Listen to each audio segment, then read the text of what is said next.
Kevin Hassett, the Chairman of the Council of Economic Advisors. Kevin will make a brief statement and answer your questions on the economic report. Then I'll be back to take your questions on the news of the day. So with that, I'll give it to Kevin. Thanks a lot, Raj. And, it's kind of a dark, dreary day, and I heard the White House press corps was a little bit depressed, and so I said, well, let's do some economics and cheer everybody up. Digging around the chairman's office, I noticed that on my bookshelf there was a copy of the first economic report of the president from 1947. And Harry Truman in it said this. He said, "The economic report is an opportunity for national self-examination and self-criticism.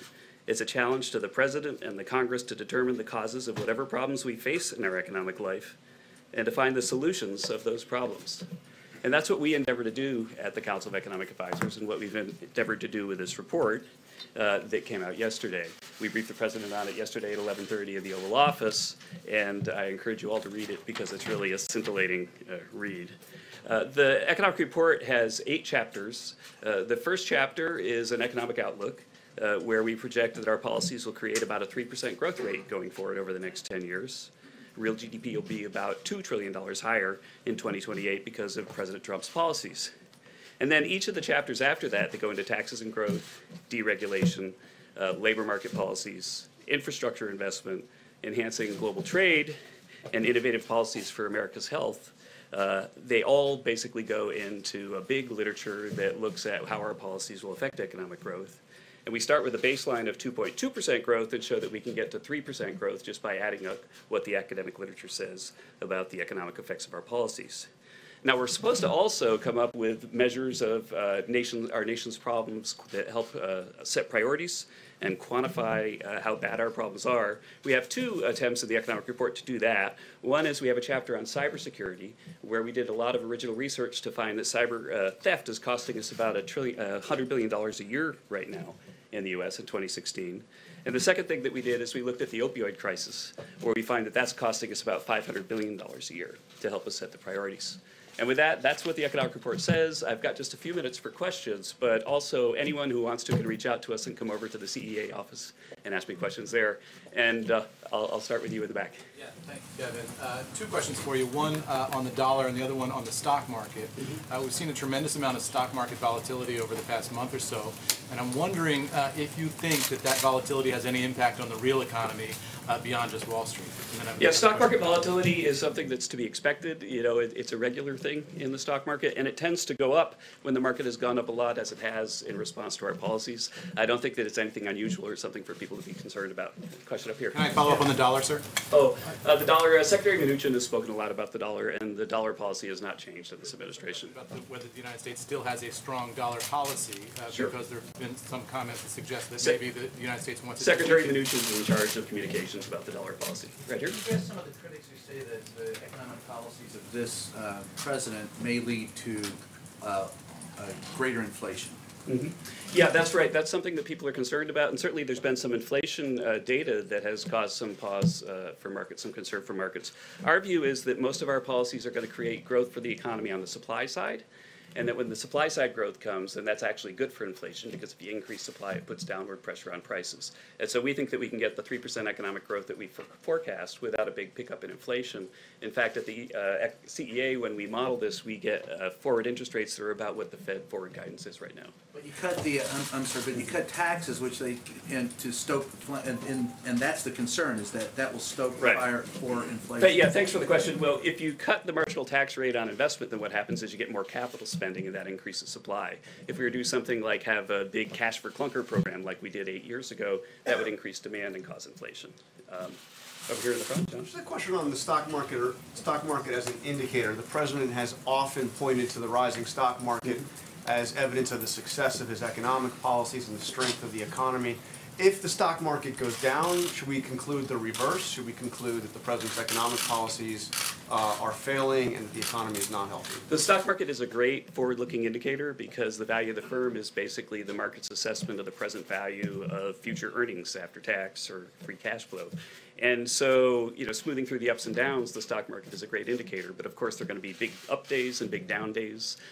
In the short term, I'm a random walker. There's a big literature on this that your best guess of what the stock market's going to do tomorrow is to flip a coin, and then that'll tell you the answer. But in the long run, economic policy matters, and I think in this regard, the stock market's up probably about 35% since the president was elected. I could run the latest numbers, and that's pretty consistent with what you would expect given all of the positive policy changes that we've made. In particular, cutting the statutory corporate tax rate from 35% to 21%. Well, in the present value of the firm's earnings, there's a 1 minus the tax rate out front.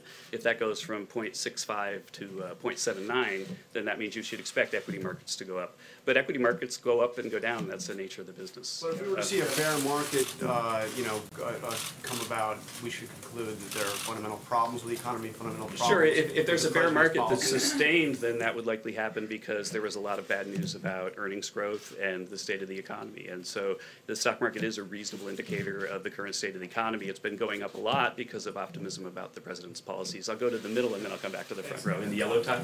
And I'm sorry, I still don't know everybody's names. That's all right. Thanks a lot, Kevin. Yeah. Have you done any forecasts about what it would mean to the U.S. economy, a net positive, a net negative, if the U.S. is to pull out of the North American Free Trade Agreement? At the CEA, we've done a heck of a lot of analysis to help guide the president's thinking on trade. There are a lot of decisions coming up, and our job is to provide objective analysis of the pluses and minuses of each of the moves that are being considered. That analysis, of course, is confidential and has been shared with the president, and I'm sure can be FOIA'd in the fullness of time, but I can't comment further on that. Give me a top line. Obviously, you can't go into your analysis, but would it be a good thing for the U.S. economy if the U.S. just said, we're done with NAFTA? I would point you to the trade chapter in the economic report of the president. We have a really extensive discussion of trade.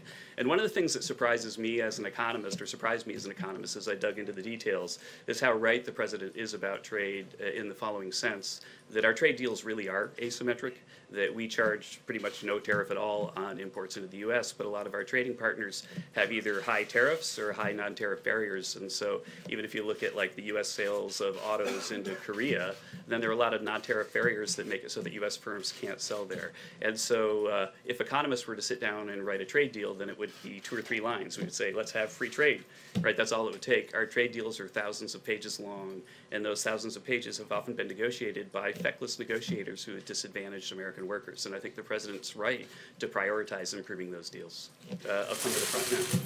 What do you project for the labor force participation rate and those marginally attached in the labor force for the next 12 to 24 months? Because the president's identified that, you've identified that as a priority, and Sure, certainly in the those who ERP. spoke on behalf of the tax cuts and tax reform thought that would be something positive in that realm in the next 12 to 24 months. What do you project? Sure is. Downward pressure from the retirement of the baby boomers has been a key underlying factor driving down long-run growth. But The labor force participation rate is going down because people are retiring. we have fewer workers, and basically with fewer workers you get less output. And so that's been going on for a while, and we have an extensive analysis of this in the economic report of the president. And our view is that about half of that is the retirement of the baby boomers, and about half of that is bad economic policies that have chased people away from the labor market, including higher marginal tax rates, the high marginal tax rates from the Affordable Care Act, and increase of use of disability and so on. And so there are a lot of reasons why our policies, we think, can have a positive effect. But probably the biggest effect in our forecast is just that we think that wages are going up, and with higher wages, then more and more people will be attracted back into the labor force. You are projecting and you are inviting the American public to look for those numbers to move in a positive direction noticeably in this coming year. Relative to the forecast of the Obama administration, yes. It's still the case that labor force participation is a slight negative in our forecast. You can see that inside the details of the economic report. But it's a much smaller negative than the Obama administration thought, and we think that's because our policies are going to draw people back into the labor force. I'll go back to this thing here. Yes, I just wanted to ask about wealth inequality and the fact that that's been growing for the past few decades. Is that a concern in this administration? Is that something that you want to try and combat? Yeah, I think that inequality, of course, is a concern for everybody who studies the economy and people in the administration. and inequality skyrocketed very much over the last 8 years, in part because of something that we talked a lot about in the fall when we were discussing the tax reform, and that is that corporate profits were growing at about 11% rate per year during the Obama administration, while real wages were dropping about 0.4% a year. And so inequality increased a lot because people who owned equities saw their wealth go up, but people who just basically lived on their paychecks saw their wages go down. We think that that happened in part because we were chasing all of the corporate activity overseas, and that our wealth was more or less creating jobs for Irishmen, not for Americans. And the corporate tax bill has addressed that, and we would expect that there'd be big wage increases, which you've already seen. There have been announcements of we're going in on almost 5 million people have received pay raises this year because of the tax bill, and we think what that's going to do is reduce inequality. Now, Roger, do I have time for a couple more questions? Yeah. Okay, yeah. Okay, so I'll go right here, row 2. Yeah. So on that wage increase, AP was reporting this week on a Morgan Stanley survey of stock analysts who were looking at how companies are spending their tax savings. And it said 13% was going to workers, 17% to capital spending, and 43% to dividends and buybacks, that is shareholders. Your model was that a much higher percentage was ultimately going to wind up in the pocket. Sure, and it will, yeah. So what are the stock analysts missing? Well, the thing that you have to remember is that we're starting out with trillions of dollars that were parked overseas, and that trillions of dollars, those monies are coming home right now, and that's a one-time adjustment. And a lot of firms are taking that money and they're paying bonuses, but they're also doing things like increasing dividends and doing share buybacks, which sometimes happens when firms find money.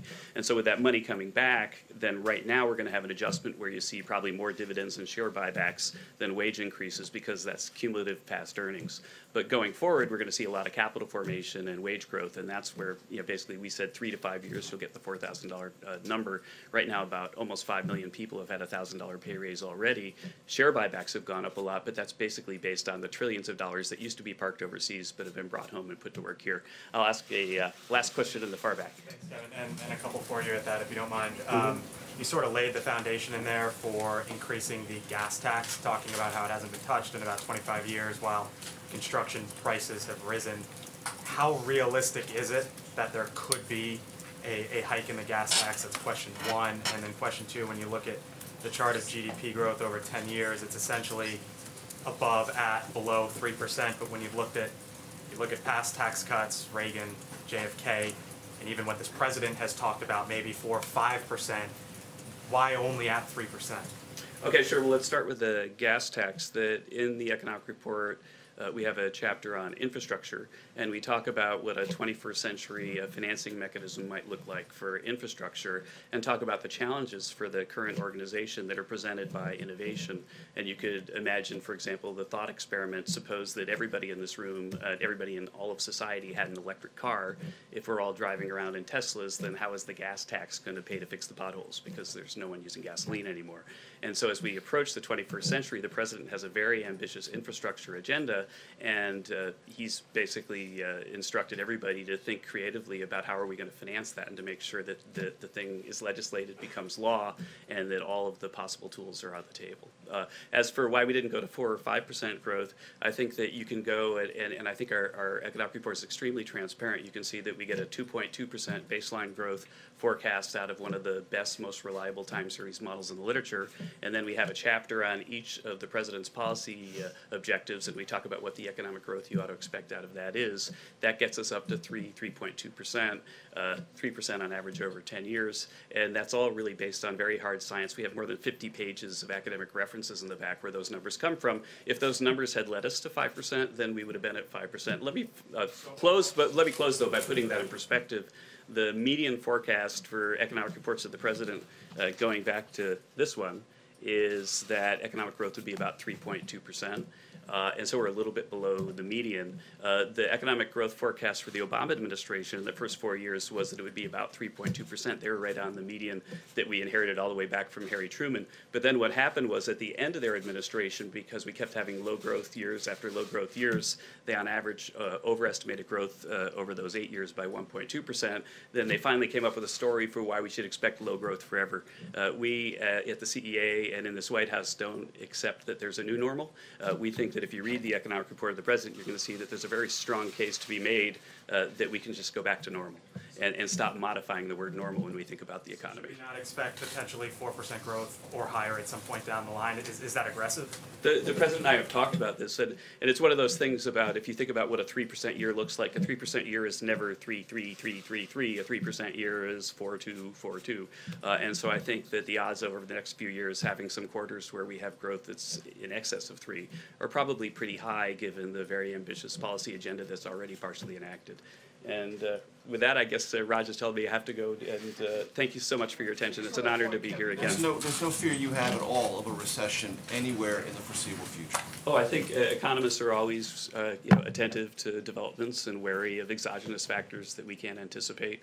I think the unconditional odds of recession are something that people who study this, like Jim Stock at Harvard, talk about. But right now, there's so much momentum in this economy that we're heading into a Q1 with 3 quarters in a row that average about 3%. Our models suggest that the first quarter should be a little bit above that because there was an inventory drag in the fourth quarter that should offset in Q1. And so right now, we're looking at an economy that's about as solid and as good as we've seen since before the financial crisis. Thank you very much. No inflation.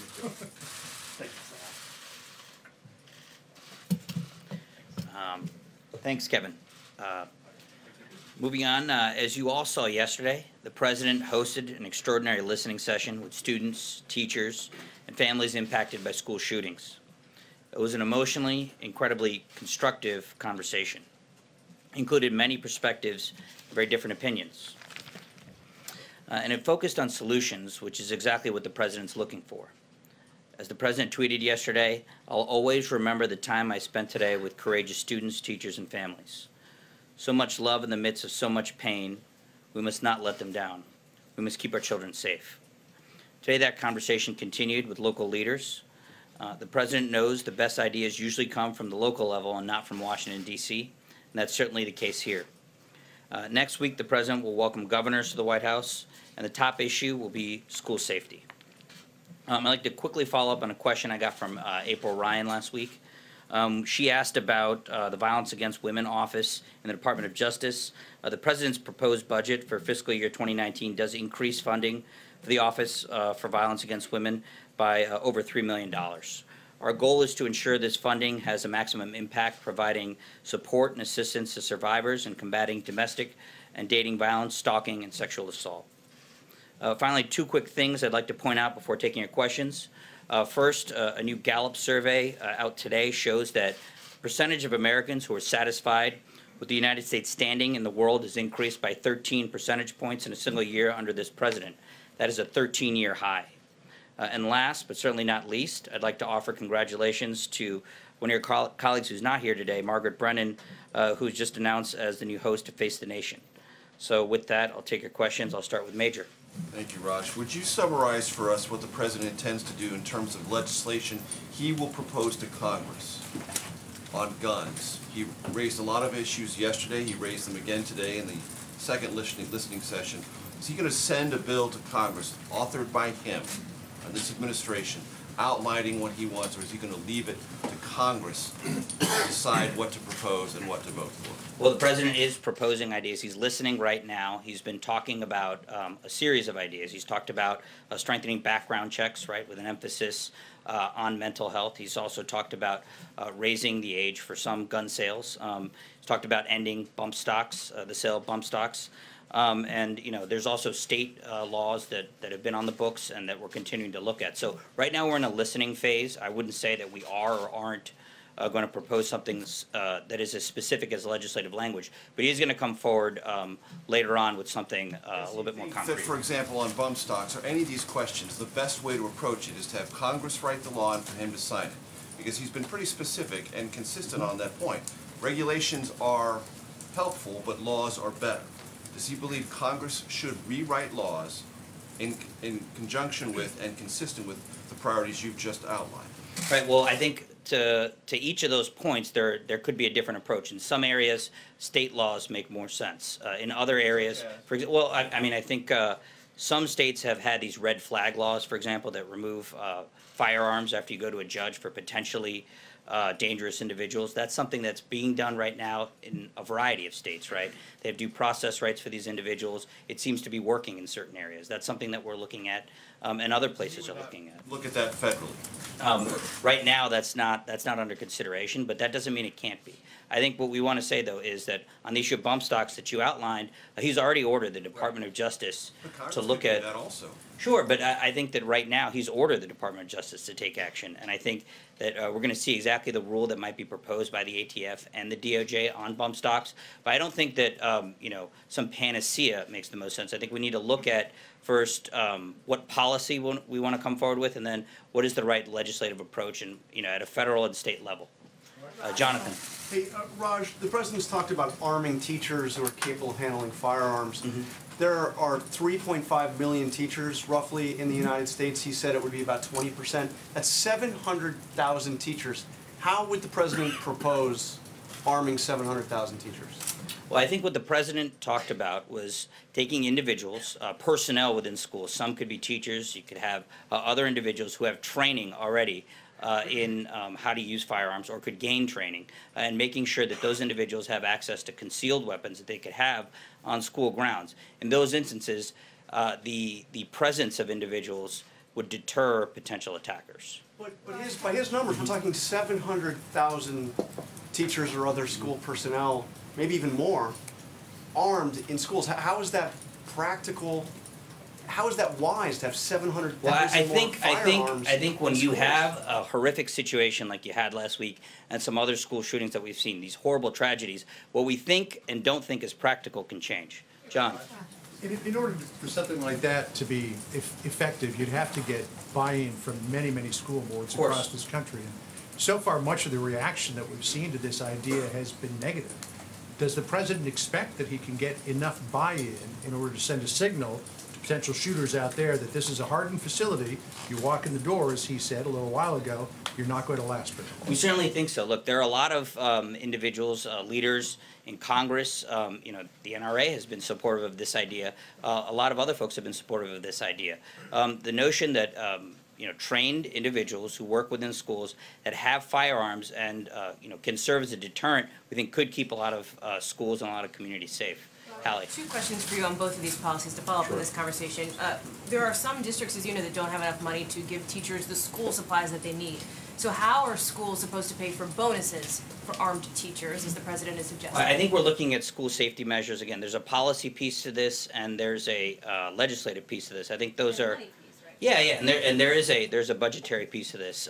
I think that if we find the policy solutions that make the most sense, that we can get buy-in for, we'll figure out the rest of these other pieces that you outlined. Yeah. No, is on the proposal that he talked about yesterday and today of raising the age limit to purchase, Right. as he said today, any weapon, you have to be 21 to do it. The NRA has come out as recently as last night and said they oppose that. The president said today he doesn't expect to have to go up against the NRA, but this is clearly an instance where the president holds one position, the NRA holds a different Right. position. Is the president prepared to take on the NRA? What has he said to them? What assurances has he received from them since he said he doesn't expect a battle? Well, the president did talk to Chris Cox over the weekend. In dealing with school safety issues, we don't expect to agree with the NRA on every single issue. We do think that they are concerned about school safety. As the president tweeted this morning, we think that they're interested in doing what's right. It's going to be part of an ongoing conversation. Their stakeholders, along with family members, students, parents, teachers who the president heard from yesterday, local officials who he talked to today. So he's going to get opinions from a lot of folks, and he's going to come to the right steps that are necessary. Change his mind on that. I'm not saying he can change his mind. I think that the point here is that he's going to take input from a lot of folks and come forward with proposals that we think can improve school safety. Shannon. So one solution that the students and family members have called for is a ban on semi-automatic rifles. Is that something that's on the table that the president's considering? Well, Sarah said the other day that no potential solution is off the table. With that said, when you look at what happened in Florida, you have an individual who dozens of times police either went to his home or were called. There was a call to the FBI. This was a troubled individual. He had been identified. There were a lot of alarms raised about this individual. We don't think that the immediate policy response would be to ban an entire class of firearms. What we're looking for is solutions that don't ban a class of firearms for all individuals, but ban all weapons for certain individuals who are identified as threats to public safety. We the president had said before, he wrote in his book in 2000 that he was for the assault weapons ban. Is there something that's changed his thinking in that time, or can you? Yeah, I mean, he campaigned for president and was opposed to the assault weapons ban, and his position hasn't changed on that. Jackie? Raj, I want to ask you about the rule finalized by the Obama administration that President Trump reversed last February, which would have allowed the Social Security Administration to provide information to the gun background check system of people with mental disabilities. CBS News has asked the White House on 15 separate occasions for a participant list of the bill signing, which you guys normally release along with a picture. Is there a reason that you guys aren't releasing this photo? If the president, as he professed today, is proud to work so closely with the NRA, and if not, why not? Well, I don't know. You hadn't asked me about it, and if you have, I apologize if I haven't gotten back to you, and I don't know if there's a photo, but I will get back to you. On the rule that you're talking about, the Social Security Administration's regulation under the previous administration that blocked gun purchases was opposed by folks on both sides of the aisle, including the ACLU. We need actual solutions that'll secure our schools and prevent future shootings. We don't think that taking away Second Amendment rights from people who essentially have trouble with their checkbooks is the right solution. And then I just want to follow up. You've been saying the president's doing a lot of listening. Did he watch the CNN town hall last night, and why didn't he attend in person and listen in person himself? I didn't ask him about that. Julie. Hi. How many White House officials are in danger of losing their security clearances under General Kelly's plan tomorrow?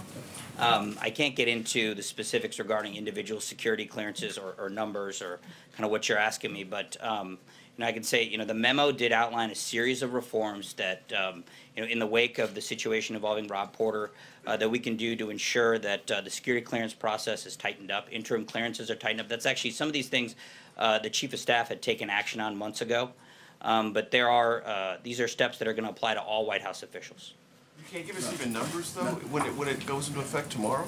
No, I can't get into it. Why couldn't we at least evaluate, and the public evaluate, how meaningful this change has been?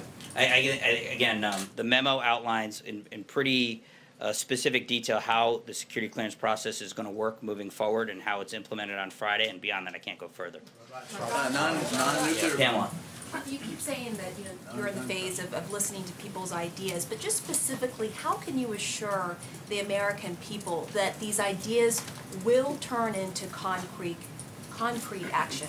Well, I think the president already has. I mean, you saw him for nearly an hour yesterday listen to individuals and take in quite a bit of input from, from people who are frustrated, who are struggling, who are angry.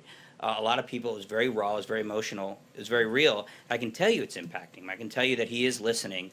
And again, the policies that he's beginning to talk about, background checks for one, mental illness and specific measures that we can look at to improve the background check process by looking at mental illness is another. Again, the age 21 piece of this. So there are a number of things that he is considering and talking to family members, talking to local officials, talking to many others. It is impacting some of his thinking. Sure that action will be taken. Well, I mean, look, as I said, as I told Major, right now we're in a listening phase. There's a policy process. Eventually there'll be a legislative process. And is he willing to go against the NRA ultimately, because the NRA is standing firm that it does not support age limits for semi-automatic rifles? Is the president willing to stick with his? Sure, he's willing to do what's right to ensure we have safe schools. Yeah.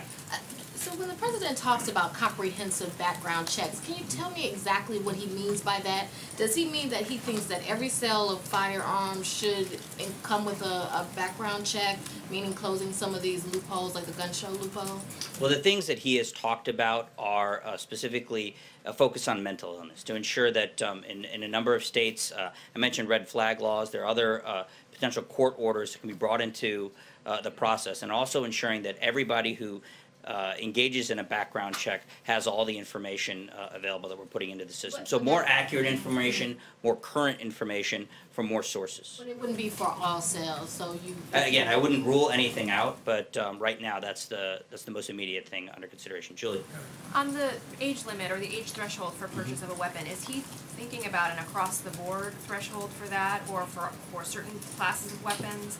How specific can you be about? For right now, for semi-automatic weapons. Just for semi-automatic weapons? Correct.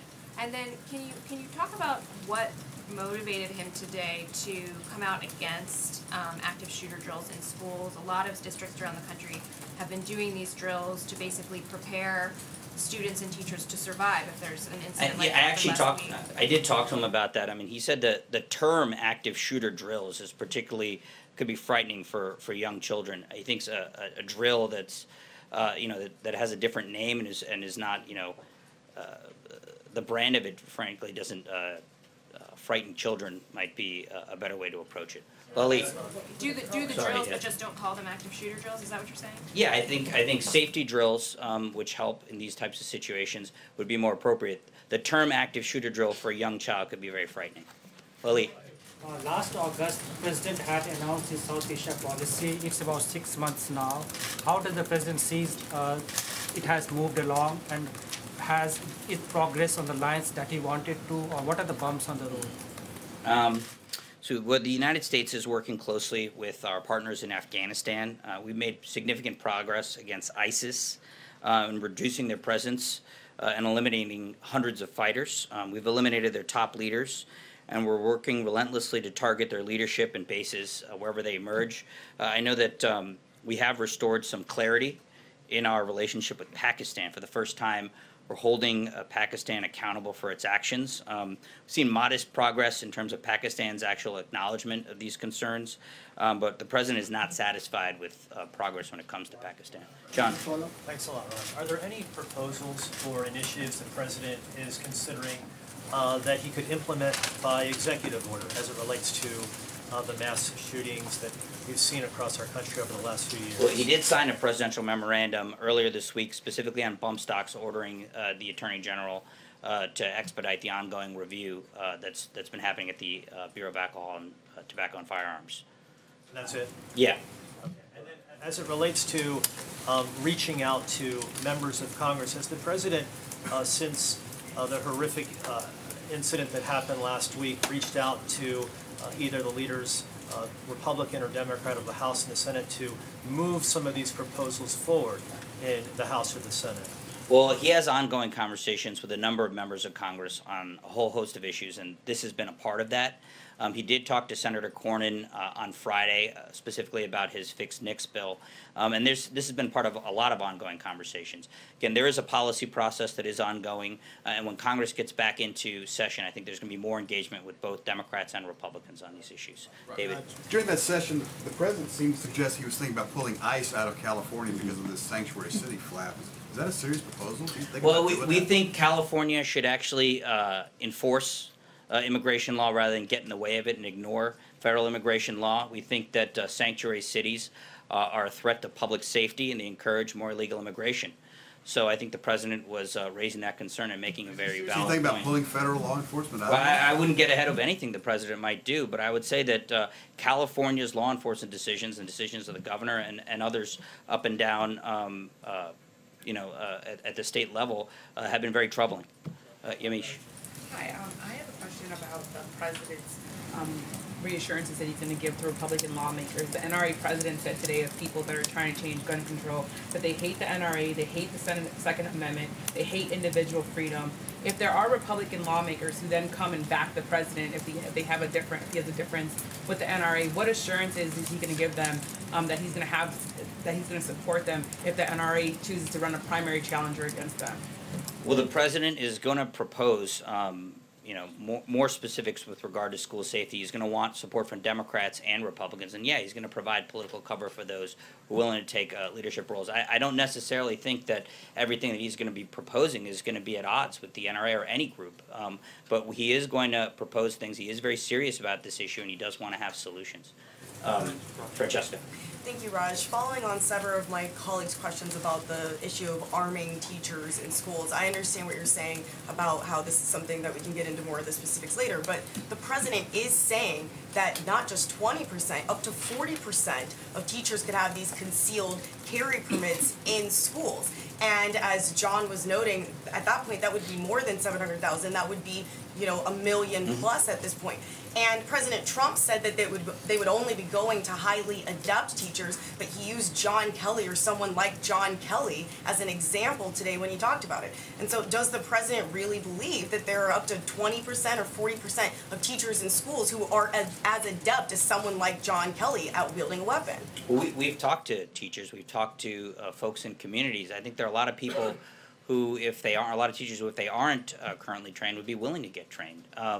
Again, this is a very complex problem, and we need serious solutions. That is a big step. I understand what you guys are saying, but I also think that if we really want school safety, a very serious idea is having trained individuals in schools with concealed weapons, because that will certainly deter potential attackers.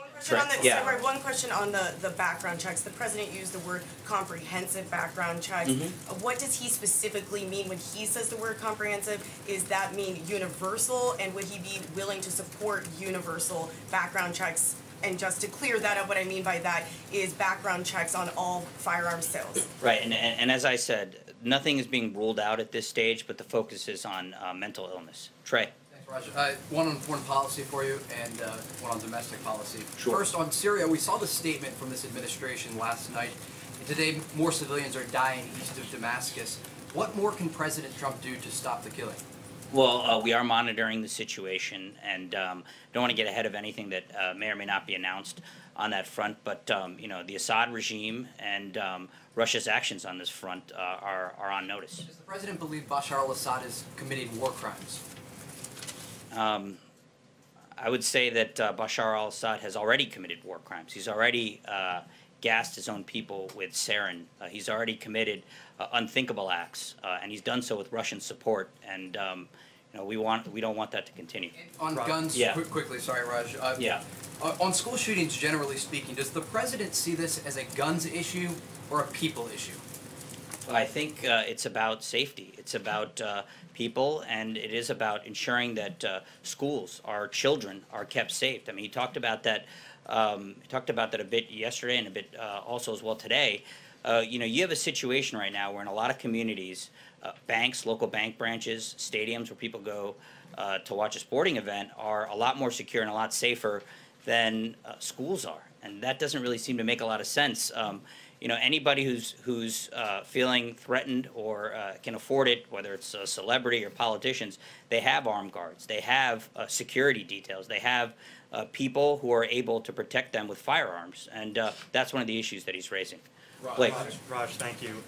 When you look at past school shootings that most Americans can recite at this point, Columbine, the shooters in that case used handguns and a sawed-off shotgun. Sandy Hook, the shooter used a handgun and a type of AR-15.